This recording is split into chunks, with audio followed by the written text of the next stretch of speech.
Tata Voltas এটা single door fridge. তো দেখতে পাচ্ছেন প্রচুর পরিমাণে জং পড়ে আছে।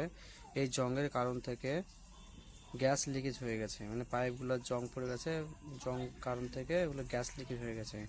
এই গ্যাস লিকেজের কারণে আমি এখন গ্যাসটা কনডেন্সার চেঞ্জ করে গ্যাসটা ভরবো, তাই পুরোপুরি ডিসকানেক্ট করছি পাইপগুলো, এইগুলো সব কিছু। এবার নতুন কনডেন্সার লাগানো হচ্ছে, এই যে নতুন কনডেন্সার লাগানো হচ্ছে।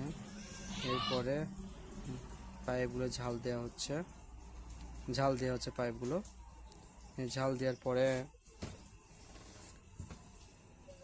পুরোপুরি কমপ্লিট ঝাল pipe, discharge line, suction line, সবগুলো ডিসচার্জ লাইন কমপ্লিট। এবার ক্যাপলারি কাটছি, যেহেতু ক্যাপলারিটা ডায়ার ফিল্টারের সঙ্গে জয়েন করব।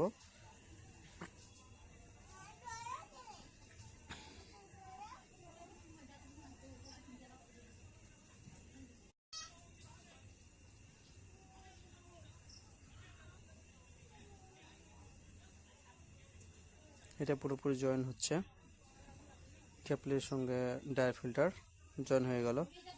এর ভ্যাকুম করছি, গ্যাস ভরছি, এবারে গ্যাস ভরবো।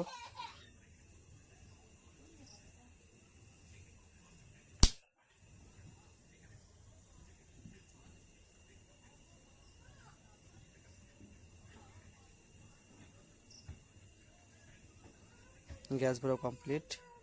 এবার পাইপটা জয়েন করছি।